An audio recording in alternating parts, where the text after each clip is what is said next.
আজকের ভিডিও জামাত ইসলামের বন্ধুদের হয়তো ভালো লাগবে না, কিন্তু এটা হইতেছে কুইনাইনের মতো, বুঝিছাও? ডাক্তার মানুষ তো, তাই তিতা ওষুধ দিতে হয় মাঝে মাঝে। এই নির্বাচনের পরে অনেকের মনে একটা হতাশা, জামাত কি আদৌ ক্ষমতা আসতে পারবে? আসলে কিভাবে পারবে? অনেকে কইতেছে ক্ষমতায় আসলে জামাত কি করবে সেটা বলে, কিন্তু ক্ষমতায় যাইতে হইলে যা যা করা দরকার তা করে না। কথাটা খুবই মূল্যবান। এটা যারা বলতেছে তারা জামাতের শত্রু না, বরং তারা জামাতের বন্ধু। জামাত এনসিপি জোটের মধ্যে বড় ভাই যেহেতু জামাত, তাই তাদেরকেই বলি এটা, এনসিপি নিজেদেরকেও শিখতে হবে, তরুণদের দল আস্তে আস্তে শিখবে, কিন্তু মূল দায়িত্বটা জামাতের। যদি এই জোট টিকে থাকে এবং এই জোট নিয়ে যদি তারা অগ্রসর হয়, তাহলে মূল দায়িত্বটা পালন করতে হবে জামাতকেই। সেই জন্যই এই এপিসোডটা মূলত জামাতকে নিয়েই বলা। এই কারণেই এই জোটের মধ্যে মূল শক্তি এবং প্রধান শক্তি জামাতের জন্য এই জানাটা, এই পর্যালোচনাটা জরুরি। জামাত যদি আওয়ামী লীগ বিএনপির মতো দল হইতো তাহলে এত কিছু দরকার ছিল না। জামাত একটা পরিবর্তন চায় জন্যে, এবং জামাতে ইসলামী একটা ইসলামী দল জন্যে তার ক্ষমতায় যাওয়ার পথটা কুসুমাস্তীর্ণ না। আমি একটা ভিডিও করছিলাম ভোটের আগে, জামাতের কাফের সাগর আমির বলতেছি এই শিরোনামে, যে আমি কেন জামাত এনসিপি জোটকে সাপোর্ট করতেছি। আজ আপনাকে বলি, ধরেন আপনি নিজের বিবেক দিয়া বলেন তো, বাংলাদেশের সবচেয়ে বড় সমস্যা তো দুর্নীতি, লুটপাট, তাই না? কারা এটা থামাইতে সবচেয়ে বেশি কমিটেড? কার কমিটমেন্টে আস্থা রাখবেন? নিরপেক্ষভাবে বিবেককে কাজে লাগায় বলেন। বিএনপি একটা গভীরভাবে দুর্নীতিগ্রস্ত দল, চোর বাটপারে ভর্তি, 59% ক্যান্ডিডেট ঋণ খেলাপি, ব্যাংকের টাকা মারছে, আর কোনোদিন শোধ দিতে যেন না হয় তাই বিএনপির হয়ে ইলেকশন করছে। বিএনপির তার দলের চোর বাটপার ডাকাতদেরকে প্রোটেক্ট করতে হবে। জামাত এনসিপিতে কোনো দলের ভেতরে চোরকে প্রোটেক্ট করতে হবে না তো। এই লোকগুলো ভালো, সৎ, এনসিপির ছেলেরা তরুণ, এরাই হাসিনাকে হটাইলো, লড়াকু, আদর্শবাদী মানুষ, ভালোবাসে তাদেরকে। তো আপনি কারে সাপোর্ট করবেন? দেশের স্বার্থ যদি সবার আগে হয় তাহলে জামাত এনসিপি। জামাতের সংগঠন বিশাল, কি বিশাল বিশাল শোডাউন করলো, বেশিরভাগই শোডাউন হয়েছে বিএনপির চাইতে বড়। বাসে, ট্রেনে, লঞ্চে বাড়ি যাইতেছে, দাড়িপাল্লার স্লোগান দিয়ে দিয়া যাইতেছে। আবার শোনেন,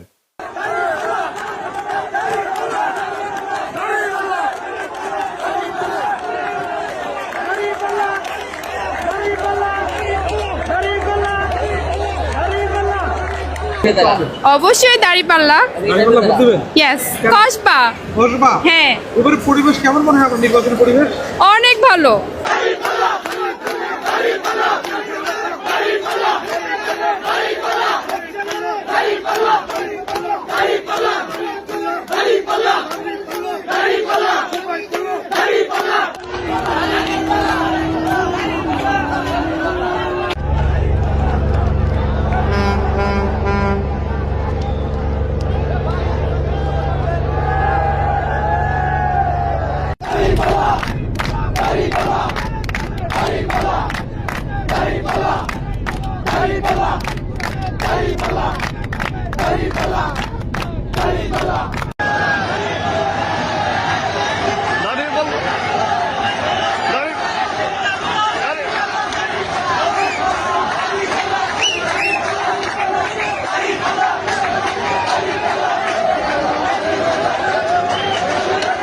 কি জোয়ার!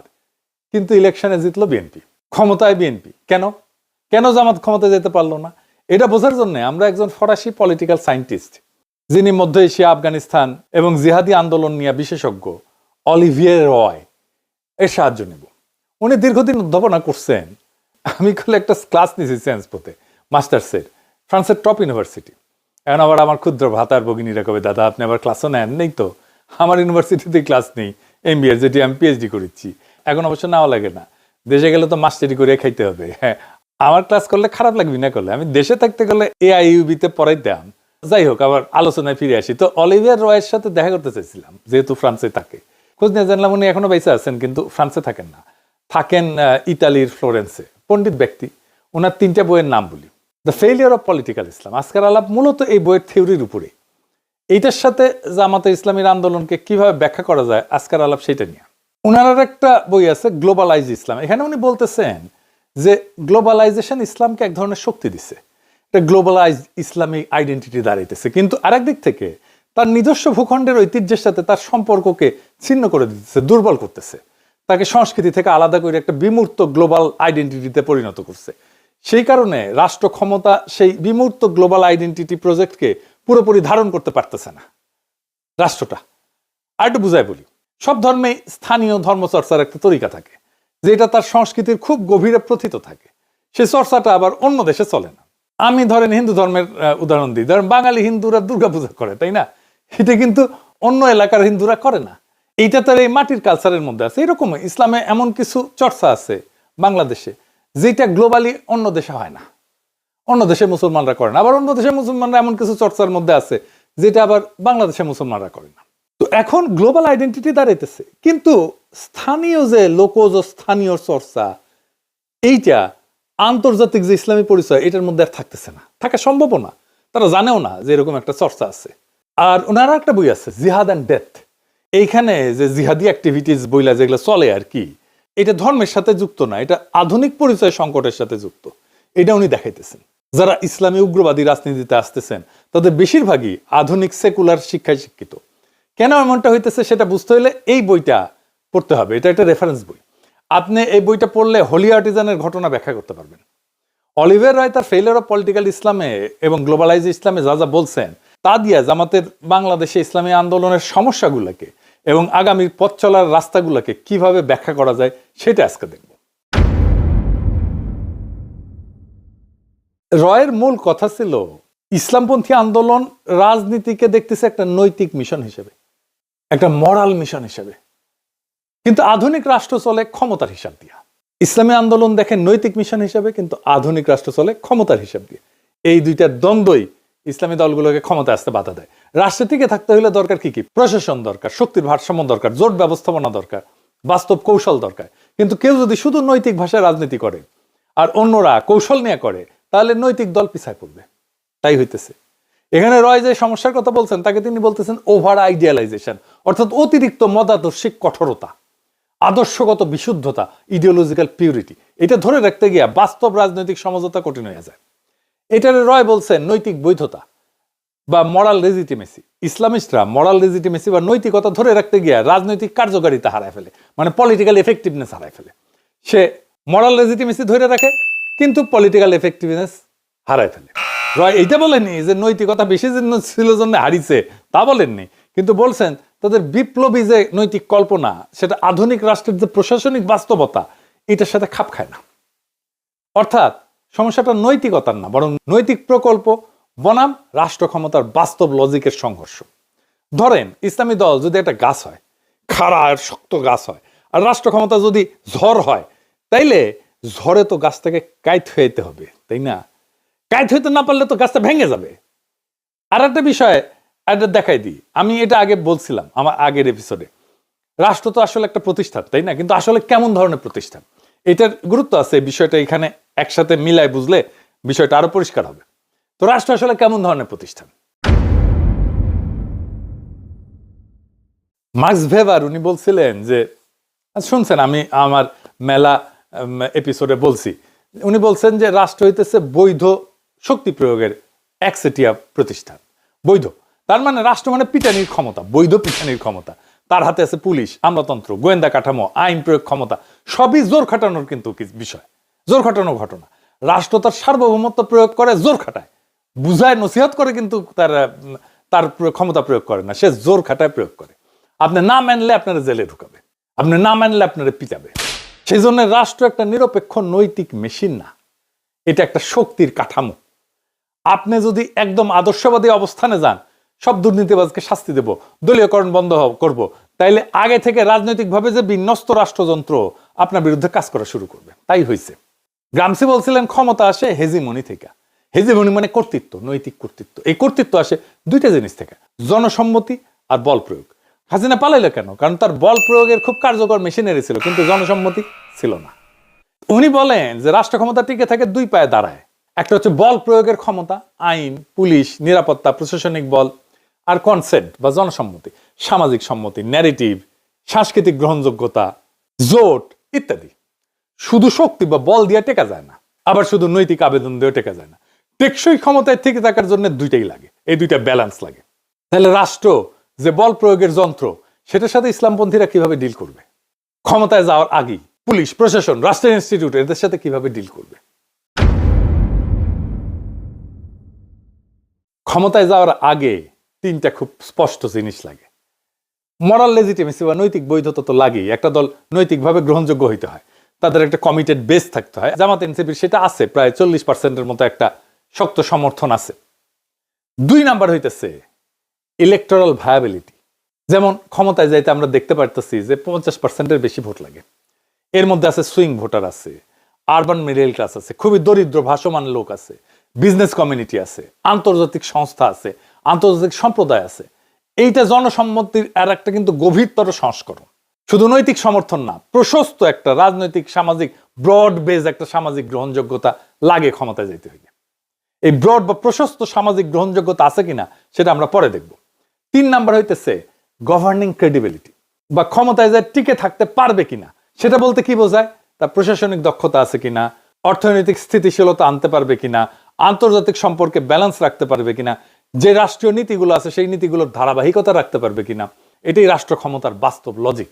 তো এই রয় বলতেছেন যে ইসলামপন্থীরা খুব স্ট্রং আইডেন্টিটি বেস বানাইতে পারে, কিন্তু আধুনিক বহুত্ববাদী সমাজে ব্রড কোয়ালিশন, একটা ব্যাপক ভিত্তিক কোয়ালিশন না বানাইলে ক্ষমতায় যাওয়া কঠিন। ইসলামপন্থীর একটা মরাল ক্ল্যারিটি থাকে, খুব চমৎকার। নৈতিক বৈধতা, মরালি সতের একেবারে চূড়ান্ত সৎ, কিন্তু সোশ্যাল রিচ সীমিত হয়ে যায়। এইখানে কোয়ালিশনটাকে এক্সপান্ড করা ছাড়া ইলেকট্রাল ব্রেক থ্রু বা ইলেকশনে জিতে আসা সম্ভব হয় না। এই মরাল লেজিটিমেসি যেটা আছে সেটা রাজনৈতিক কার্যকারিতায় রূপ নিচ্ছে না। এটাকে মরাল লেজিটিমেসিকে এই রাজনৈতিক কার্যকারিতায় রূপ দেওয়াটাই হতেছে আসল কাজ। তার উপরে বাংলাদেশে বাস্তবতা অনেকদিন থেকে রাজনীতিতে একটা নতুন জিনিস দাঁড়িয়েছে, ক্ষমতায় টিকে থাকাই হইতেছে আসল কথা। নৈতিকতা পরে, এখানে ক্ষমতা যেন নিজেই নৈতিকতার জায়গা নিয়ে ফেলছে। আর ক্ষমতাবান, আমি যাদেরকে বাঙ্গু এলিট বলি, তারা যেভাবেই হোক ক্ষমতাকে ধরে রাখে, তাদের ক্ষমতার বৈধতার জন্য ন্যারেটিভ তৈরি করে, তার জন্য বুদ্ধিজীবী আছে, মিডিয়া আছে। আমি একটা এক্সাম্পল দেখাই। বিএনপি ক্ষমতায় আসার পরে ন্যারেটিভ তৈরি করা শুরু হয়েছে মিডিয়াতে, প্রফেসর ইউনূস নাকি বাংলাদেশে দারিদ্র বাড়ায় দিয়ে গেছে, দারিদ্র বাড়িয়ে দিয়ে বিদায় দারিদ্রের জাদুঘরের শিরোনাম এক, ভিতরে টেক্সট এক। সব কয়টা কিন্তু বসুন্ধরা গ্রুপের পত্রিকা। দেখেন কালের কণ্ঠ, বাংলাদেশ প্রতিদিন, নিউজ 24, এমনকি ডেইলি সান, সবগুলোতে একই নিউজ। এরা আগে আমাদের নিয়ে সাইবার সন্ত্রাসী বইলা 3-4 কলামে স্টোরি করতো, হাসিনা পলানোর পরে মাপটাপ চাইয়া প্রত্যাহার করছে স্টোরিগুলো, আবার ঘুরে মাগুর স্যাং, বিপদে পরে আবার সে একই ভুল করে। অফিসিয়াল দারিদ্র পরিসংখ্যানের সর্বশেষ জরিপ হয়েছে এটা 2022 সালে। এই অনুযায়ী দারিদ্র কমছে আগের বছরগুলোর তুলনায়। এখন পর্যন্ত 24 থেকে 26 এই সময়কালের জন্য সরকার, বিশ্বব্যাংক বা বিশ্ব কোনো সংস্থা থেকে আন্তর্জাতিকভাবে প্রকাশিত চূড়ান্ত দারিদ্রের হার নিয়ে কোনো সার্ভে নাই। কই পেল এর ডেটা? পায় নাই। বিএনপি কয়ে দিচ্ছে প্রফেসর ইউনূস কত খারাপ অবস্থা দিয়ে গেছে সেটা দেখাইতে হবে, তাই দেখাইতেছে পত্রিকাগুলা। এভাবে মিডিয়া সত্য নির্মাণ করে। ইলেকশনের আগে সব মিডিয়া একসাথে জামাত এনসিপি জোটের পিছে লাগলো, কভারেজ কমাই দিল। এভাবে এরা সত্য উৎপাদন করে। গত এপিসোডে দেখাইছিলাম আর এক বয়ান রেডি করতেছে, ঋণ বোঝা বাড়াই দিয়ে গেছে প্রফেসর ইউনূসের সরকার, দেখেছেন না? এইভাবেই ট্রুথ প্রোডাকশন বা সত্যের নির্মাণ ক্ষমতার অংশ। ক্ষমতা শুধু পুলিশ দিয়ে টিকে না, ন্যারেটিভ দিয়েও টিকে। আমরা এই সোশ্যাল মিডিয়া দিয়া মেইন স্ট্রিম মিডিয়ার সাথে পেরে উঠি নাই ইলেকশনের সময়। তার উপরে আর একটা জিনিস আছে, কি সেটা? জামাত ক্ষমতায় আসবে শুনলে পুরো এস্টাবলিশমেন্ট, আমলাতন্ত্র, এলিট, এরা যে বন্দোবস্ত চলে কাইপা উঠে একেবারে। আসল কারণ হইতেছে যে এরা তো এমন একটা সিস্টেম গড়ে তুলছে যেখানে চেয়ার টেবিল পর্যন্ত ঘুষ খায়। জামাত ক্ষমতায় আসলে তো ঘুষ খাওয়া বন্ধ হয়ে যাবে। দেখেন নুরুল কবির কি বলে, বিএনপিকে নাকি নাকে রুমাল চাইপে ভোট দিছে জামাত ইসলাম থেকে বাঁচার জন্য। শুনেন আগে। এই দেশের বহু মানুষ নাকে রুমাল দিয়ে বিএনপিকে ভোট দিয়েছে। নাকে রুমাল দিয়ে কেন? ওই ধানের শীষ দেখলে তার চাঁদাবাজির দুর্গন্ধ তার নাকে আসে। এই নাকে রুমাল দিয়ে দিয়েছে জামাত ইসলামের হাত থেকে বাঁচবার জন্য। শুনেছেন? আমি যদি ধরেও নি 1971-এ জামাত ইসলামের ভূমিকার জন্য ভোট দেয় নাই, তাহলে তো 1971-এ যার জন্ম হয় নাই তারও বয়স আজকে 56 বছর, তাই না? সে জামাতের কি দেখে, কি থেকে ব্যস্ত নাকে রুমাল চেপে বিএনপিকে ভোট দিল? জামাত থেকে ব্যস্ত চায় কারণ তারা মনে করে যে জামাত আসলে ঘুষ বন্ধ হয়ে যাবে, দুর্নীতি বন্ধ হয়ে যাবে। এটা তো বলতে পারে না। বলে নারীদের বন্দি করবে, দেশকে পিছনের দিকে টেনে নিয়ে যাবে, দেশকে আফগানিস্তান বানাবে। আর নুরুল কবির মনে করে সন্ধ্যা গেলে ঢাকা ক্লাবে গিয়ে মাল টানতে পারবে না, ওটা বন্ধ হয়ে যাবে। নুরুল কবির যে কইছে জামাতের হাত থেকে বাঁচার জন্য বিএনপিকে ভোট দিছে, জামাত করবে এটা কি যেটা দেখে ভয় পাইছে নুরুল কবিরেরা? আমি তো আর কিছু দেখি না যে মদ খেতে না পারা ছাড়া। বাংলাদেশে সৎ মানুষ হইলে, নৈতিক হইলে খুব সমস্যা, খুবই সমস্যা। আমি একটা প্র্যাকটিক্যাল এক্সাম্পল দিই। আমার পেশা থেকে। আপনি যদি সৎ প্র্যাকটিসিং ডাক্তার হন, আপনাকে একটা দুর্নীতিগ্রস্ত চক্রের মধ্যে ঢুকতেই হবে, এর মধ্যে ঢুকে যেতে হবে। আপনি প্র্যাকটিসই করতে পারবেন না এর মধ্যে না ঢুকলেন। আপনি সৎ থাকতে পারবেন, পারবেনই না, একেবারেই পারবেন না। রুগী পাবেন না, রুগী যায় যেখান থেকে, ওই যে ফ্রন্ট ডেস্ক, ওইখানে আপনার অ্যাপয়েন্টমেন্টই না হবে না, বলা হবে আপনি দেশে নাই, আজকে আসবেন না, অসুস্থ, আরো নানা কথা ঘুরে বেড়াবে বাতাসে, বলা হবে আপনি ইমার্জেন্সি টাইমে পাওয়া যায় না, আপনারে ফোন করলে আপনি ধরেন না, আপনি রুগীর সাথে খারাপ ব্যবহার করেন, আপনি রুগী মেরে ফেলেন, আপনি সিজার করতে যায় বাচ্চার পাশা কেটে ফেলেন, আপনার চাকরি চলে যায় অবস্থা। আসেন কয়েকদিন, দেখেন কয়দিন থাকে, এই তো সেদিন ওটির টেবিলে একটা রুগী মারা গেল, আপনি শেষ। আপনার মেধা দিয়ে কি করবেন? আপনার ক্লিনিক্যাল স্কিল দিয়ে কি করবেন? আপনি তো ফেল ওই গেটকিপারের কাছে। এটা হইল শাখের কড়া, যাইতেও কাটবে, আসতেও কাটবে। এই নৈতিকতা। নৈতিক থাকলে টিকবেন না, করাপ্ট হলে টিকবেন, কিন্তু নৈতিক থাকতে পারলেন না। তো মোরালের লেজিটিমেসি বা নৈতিক বৈধতা ধরে রাখতে গিয়া রাজনৈতিক কার্যকারিতা যে হারায় ফেলতেছে, এইটার সমাধানটা কি? আবার কারাপশনকে গ্রহণ করলে তো মোরাল লেজিটিমেসি, নৈতিক বৈধতা হারায় চলে যায়। এই দ্বন্দ্বটাই হইতেছে একটা স্ট্রাকচারাল কনফ্লিক্ট। সমস্যাটা শুধু ইসলামপন্থীদের না, আমার মতো টাইপের বামেরা আসলেও একই সমস্যা পড়বে। সমস্যা হলো বাংলাদেশের রাষ্ট্র ব্যবস্থা এমনভাবে গড়ে উঠছে, সেখানে ক্ষমতা টিকায় রাখা সবচেয়ে বড় লজিক। এই পরিবেশে যে দলই আসুক, শুধু নৈতিক হইলে টিকবে না, শুধু ক্ষমতা খেলা নামলে নৈতিকতা হারায় ফেলবে। অর্থাৎ নৈতিক রাজনীতি এবং রাষ্ট্র ক্ষমতার বাস্তব লজিকের মধ্যে একটা সংঘাত হবে। তো ক্ষমতার বাস্তব লজিক বলতে কি বোঝায় আসলে, আরেকটু বুঝে দেখি। মানে রাষ্ট্র যেভাবে বাস্তবে কাজ করে, ক্ষমতা যেভাবে টিকে থাকে এবং শাসন যেভাবে পরিচালিত হয়, সেই কাঠামোগত নিয়মগুলো একটা নৈতিকতা বা আদর্শের বাইরে যায় কাজ করে। এটার সাথে নৈতিকতার কোনো সম্পর্ক নাই। এটা ব্যক্তিগত নৈতিকতার প্রশ্ন না, এটা সিস্টেমের লজিক। তাত্ত্বিকভাবে রাষ্ট্রের কাজ হইতেছে ন্যায় বিচার, জনকল্যাণ, নাগরিকের অধিকার রক্ষা করা, কিন্তু বাস্তবে অনেক রাষ্ট্র সবচেয়ে বড় লক্ষ্য হয়ে যায় ক্ষমতা ধরে রাখা। এর মানে বিরোধীকে দুর্বল করা, প্রশাসনের নিয়ন্ত্রণ রাখা, আইনকে রাজনৈতিকভাবে ব্যবহার করা, নিরাপত্তা কাঠামো নিজের অনুগত রাখা, এটাই ক্ষমতা টিকায় রাখার লজিক। আপনি যদি পুরাপুরি নৈতিক অবস্থানে থেকে বলেন সব দুর্নীতিকে আমি শূন্য করে দেবো, সব দুর্নীতিবাজকে শাস্তি দেবো, দলীয়করণ বন্ধ করব, রাষ্ট্রযন্ত্র নিরপেক্ষ করব, তাহলে কি সমস্যা হয়? কারণ সমস্যা যেটা হয় তা হইতেছে রাষ্ট্রযন্ত্র আগে থেকে রাজনৈতিকভাবে বিন্যস্ত থাকে। কিন্তু আমাদের মতো অনুন্নত দেশে যেখানে রাষ্ট্রীয় প্রতিষ্ঠান দাঁড়ায় নাই, তারা একটা সিস্টেম করে নেয় ক্ষমতা চালানোর জন্য, যেটারে বলে বন্দোবস্ত। ওই বন্দোবস্তের সাথে আপনি কিভাবে ডিল করবেন, আপনি কতটুকু ভাঙবেন? ভাঙলেই বন্দোবস্তের বেনিফিশিয়ারিরা কি ছিটকে পড়বে? যারা ছিটকে পড়বে তাদের কি হবে? আপনি কি দুর্নীতি একদম শূন্য করে ফেলবেন? সরকারি কর্মচারীদের সংসার চলবে? তাহলে এটা তো ভয় পেয়ে যাবে, ভয় পেয়ে উল্টাপাল্টা বকা শুরু করবে, নারীদের বন্দি করবে, আফগানিস্তান বানায় ফেলবে, আমেরিকা স্যাংশন দেবে। হালা কয় না যে আমার তো ঘুষ খাওয়া বন্ধ হয়ে যাবে। তো তাই আপনি একদম যদি আদর্শবাদী হন, রাষ্ট্রযন্ত্র আপনার বিরুদ্ধে কাজ করা শুরু করবে। তাই করে। এইটাই সায়েন্স, এটাই কনফ্লিক্ট, এটাই সংঘাত, এইটারে আপনাকে ডিল করতে হবে। তাহলে এটা ভাঙতে হলে কি করা দরকার? এটাকে ভাঙতে হলে নৈতিকতা এবং দক্ষতার সম্পর্ক নতুনভাবে নির্মাণ করতে হবে। 1 নাম্বার, আপনার মরাল ইন্টেন্ট বা মরাল লক্ষ্য, মরাল ইচ্ছা, নৈতিক ইচ্ছা না, ইনস্টিটিউশনাল কমিটমেন্ট দেখাইতে হবে। আমরা ভালো, এটা কাজ করবে না, বরং বলতে হবে আমরা সংবিধান মানবো, আমরা নির্বাচনী প্রক্রিয়া বদলাইতে চাইলে আইনি পথে বাধা দেব, আমরা ক্ষমতায় গেলে কোনো প্রতিষ্ঠান স্পর্শ করব না, এইটা আমরা লিখিতভাবে বলতেছি। অর্থাৎ ইচ্ছা না, কাঠামোগত প্রতিশ্রুতি দিতে হবে। আমরা মরাল পুলিশিং করব না, আমরা জাতির সমৃদ্ধি বাড়াবো এমনভাবে যেন কাউকে হারাম উপার্জনের খাবার সন্তানের মুখে তুলে দিতে না হয়। আমরা ক্ষমতায় এসে কারো পেটে লাথি মারবো না, নিজের সম্পদের জন্য যেন নিজের গ্লানি সইতে না হয়, এই ব্যবস্থা আমরা করব। আমরা ধরবো শীর্ষ দুর্নীতিবাজদেরকে, এক্সাম্পল তৈরি করবে এমন ইস্যুগুলাই ধরবো। আমরা এস আলমরে ধরবো, আমরা আদানিরে ধরবো, আমরা সালমান এফ রহমানের ধরবো। 2 নাম্বার, আমার কর্মসূচি এটা কোনো গোপন বিষয় না, এটা প্রেডিক্টেবল হবে। মানুষ আগে থেকে জানবে সরকার কি করতে যাচ্ছে। লিখিত নীতিপত্র থাকতে হবে, প্রকাশ্য অর্থনৈতিক পরিকল্পনা থাকতে হবে, সংখ্যালঘু নারীর অধিকার বিষয়ে স্পষ্ট চার্টার করে, অবস্থান চার্টার করে। আমি বলছিলাম নারী চার্টার লিখতে, সংখ্যালঘু চার্টার লিখতে। জামাত বলে আমরা তো সংখ্যালঘু বলি না। তো যাই বলেন, তাইলে তো একটা বলতে হবে যে হিন্দু সম্প্রদায়ের সাথে আপনি কিভাবে ডিল করবেন, পার্বত্য চট্টগ্রামের লোকদের সাথে আপনি কিভাবে ডিল করবেন। কমই ঘটনার একটা বড় অংশের মধ্যে একটা সন্দেহ আছে জামাতকে নিয়ে। হেফাজতের আমির তো জামাতকে ভোট দিতেই না করছেন, এটা তো জামাতকে ডিল করতে হবে, আশ্বস্ত করতে হবে কমই ঘটনাকে তাদের কমই পলিসি নিয়ে। ক্ষমতায় গেলে প্রথম 100 দিন কি করবেন, 200 দিন কি করবেন, 300 দিন কি করবেন, এটার রূপরেখা দেওয়া গেলে অস্পষ্টতা থাকে না, অস্পষ্টতা থেকে সন্দেহ আসে। যদি প্রেডিক্টেবল হন, স্পষ্ট হয় আপনার, তাহলে আস্থা আসে। এরপরের বিষয় যেটা হইতেছে সেটা ভিকটিম ন্যারেটিভ থেকে বের হইতে হবে। সবসময় যদি আপনি বলেন আমাদের মারছে, আমরা মারা খাইতেছি, এটা সত্য হইলেও রাজনৈতিকভাবে দুর্বলতার বার্তা দেয়। মানুষ এমন কাউকে নেতা মানে না যারা নিজেদেরকে রক্ষা করতে পারে না। মানুষ হ্যাডোমালা লোকদেরকে নেতা মানে। আপনি সমবেদনা পাবেন, আহা উহু করবে, মেলা কিছু বলবে, কিন্তু ছাপ্পা মারবে যে ধানের শীষে, বলে আরে দূর, ওদেরকে তো ভোট দিলে ওরা রাখতেই পারে না, ওদেরকে তো মাইরা ছাপা করে দেয়। এর বদলে নিজেদেরকে বিকল্প শাসক হিসেবে, শক্তিশালী শাসক হিসেবে উপস্থাপন করেন, রাজপথে নিজের শক্তির জানান দেন।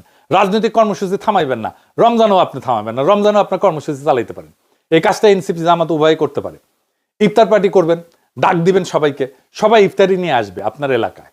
আপনি অ্যারেঞ্জমেন্ট করবেন খাওয়ার জায়গার, নামাজের জায়গার, পানির আর জিলাপির, সবাই ইফতারি নিয়ে আসবে, আপনার ওখানে বসবে, আপনি জিলাপি দেবেন, পানি দেবেন, খাওয়ার জায়গা দেবেন আর নামাজের জায়গা দেবেন। বাকি খাবার সবাই সাথে নিয়ে আসবে, একসাথে ইফতার করবেন এলাকায় এলাকায় যাইয়া। ব্যাপক এবং বিপুল জনসংযোগের কাজ হবে। আপনারা 5 স্টার হোটেলের ডাইকে আইনা ইফতার খাওয়ানোর কালচার থেকে বাইরে আসতে হবে। শাসকের যে কালচার, এই কালচারটাকে আপনাকে ভাঙতে হবে। আপনাকে যদি ভাঙতে না পারেন, তাহলে আপনি বিকল্প শাসক হিসেবে নিজেকে দেখাইতে পারবেন না। আপনার বিকল্প শাসক হইতে হলে আপনার বিকল্প কালচার থাকতে হবে। মনে রাখবেন, আপনি শুধু ভুক্তভোগী না, আপনি বিকল্প শাসক। তবে সব নির্যাতনের ডকুমেন্টেশন রাখবেন, মামলা করবেন, ভিকটিমের বাসায় যাবেন, কোনো ভিকটিম যেন না থাকে যার বাসায় আপনি যান নাই। 4 নাম্বার, সংঘর্ষ না, কম্পিটেন্স দিয়ে শক্তি দেখাবেন। ক্ষমতার লজিককে হারাইতে হইলে সহিংস বা আবেগী প্রতিক্রিয়া না, প্রমাণ করতে হবে আপনি সংগঠিত। আপনার প্রশাসন বোঝেন, আপনি অর্থনীতি বোঝেন, আপনি আন্তর্জাতিক সম্পর্ক বোঝেন, আপনি কূটনীতি বোঝেন, এমনকি আন্ডারওয়ার্ল্ডও বোঝেন। আপনার কোয়ালিশনকে ব্যাপক করতে হবে। আমি কয়েকদিন আগের এপিসোডে দেখাইছিলাম গণসংগঠন করার কথা, নারীদের সংগঠন করার কথা, সেটার কাজে হাত দেন। কোয়ালিশনকে ব্যাপক করার মানে এই না যে আপনি রাজনৈতিক দলের কোয়ালিশন করবেন, অনেকগুলো রাজনৈতিক দল আনবেন। আপনাকে নানা সোশ্যাল ক্লাসের সাথে কোয়ালিশন করতে হবে। নুরুল কবিরের সাথে বিএনপির কোয়ালিশন আছে তো, শহীদুল আলমের সাথে বিএনপির কোয়ালিশন আছে তো। আপনাকে এই লেভেলে কাজ করতে হবে তো। আমি ডাকসুকে একটা পরামর্শ দিচ্ছিলাম যে সাবেক ডাকসুর যত ভিপিজিএস আছে তাদের সাথে দেখা করো, তাদের পরামর্শ নাও, কে কোন দলে আছে ওইটা দেখো না। দেখা করতে না চাইলে সেটা ভিন্ন আলাপ, কিন্তু তোমাদের তরফ থেকে দেখা করো।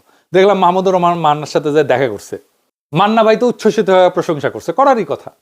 তারপরে আর কারো কাছে গেছে কিনা জানি না, গেলে তো নিউজ হইতো। আপনার আশেপাশে সিভিল সোসাইটির একটা স্ট্রেংথ দাঁড় করান। আপনার কোয়ালিশন যে সবার সাথে একই মাত্রায় হইতে হবে তা না, কারোর সাথে একটা লুজ সম্পর্ক থাকতে পারে, লুজ অ্যালায়েন্স হইতে পারে, আবার কারোর সাথে একটা স্ট্রং অ্যালায়েন্স হইতে পারে। আপনি তো 35.8% ভোট পাইছেন, ইঞ্জিনিয়ারিং করে বাদ দিলেও তো এইটুকু পাইছেন, এটা বিশাল অঙ্ক। আপনি তো আগামীর ক্ষমতা, আপনাকে কেউ উপেক্ষা করতে পারবে না। তারা জানে আজ হোক কাল হোক আপনি ক্ষমতা আসবেন, আপনার শত্রুও জানে। রমজানে তো বেড়াছাড়া করে ফেলছে, জিনিসপত্রের দাম আকাশ ছুঁইছে। হাসিনার আমলের চাইতে দাম বেড়ে গেছে জিনিসের, সামান্য লেবুর সিন্ডিকেট ভাঙতে পারতেছে না, ধাই ধাই করে বাড়তেছে জিনিসপত্রের দাম। প্রফেসর ইউনূস কিন্তু কমায় আনছিলেন জিনিসপত্রের দাম। আমি আপনাদের 2টা ভিডিও দেখাই, এক বৃদ্ধার, দেখেন আগে। সোয়াবিন তেল 1 কেজি তেল 200 টাকা, 250 টাকা। 1 কেজি তরকারি 80 টাকা, 90 টাকা, 100 টাকা। আমগো মতো মানুষে কিনা খাওয়ানোর উপযুক্ত চাইয়া চিন্তা যা 2-4টা তরকারি লইয়া যাই, হইলে হয় না হইলে নাই, বুঝছা। বড় লোকের গ্রামে তো কিছু পাইও না মেম্বার চেয়ারম্যানের কাছে। বাইরে আর মারহুতেরা যা 200-400 টাকা সাহায্য দে। আলহামদুলিল্লাহ, আল্লাহ বাবার করে দোয়া করি, আল্লাহ হুতের করে দানগত ভালো রাখুক, আল্লাহ সুস্থ সবল রাখুক। দেখেছেন? এইবার একজন শিশুর একটা ভিডিও দেখেন। এইসব তেল কেউ খায়? আপনারা গরিব হইলে আপনারাও কাজে নেন। এই আপু, এই যে নাম কি তোমার? শান্তিদা। তুমি কান্না করতে করতে কই যাও? আব্বা কইছি 4টা ডিম দিতে, আব্বা 2টা ডিম দিছে। আমি তোমার মেইন রুট থেকে ফলো করতে আইতাছি, তুমি অনেক স্পিডে হাঁটতে পারো, এই জন্য কান্না করতেছো। 2টা ডিম দিছে দেখা। তোমাদের ঘরে মানুষ কয়জন? 4 জন। 4 জন মানুষ, 2টা ডিম দিছে। কেন তোমার আব্বার তো টিয়া নাই? 30 টাকা আছে, 30 টাকা দেখি নেই। দিছে। এডি কি তেল? তেল? কি তেল এটা? এমন কেন? না মধু? সয়াবিন তেল, পুরা তেল দা।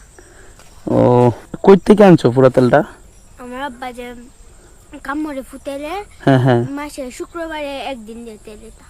ও মানে তোমার আব্বা হোটেলে কাম করে, প্রতি শুক্রবারে পুরা তেল আর কি দিয়া দেয়। কারণ আজকে তোমার 2টা ডিম দিয়ে দিছে। 2টা ডিম দিছে। এই জন্য তোমার কান্না করতে হইব।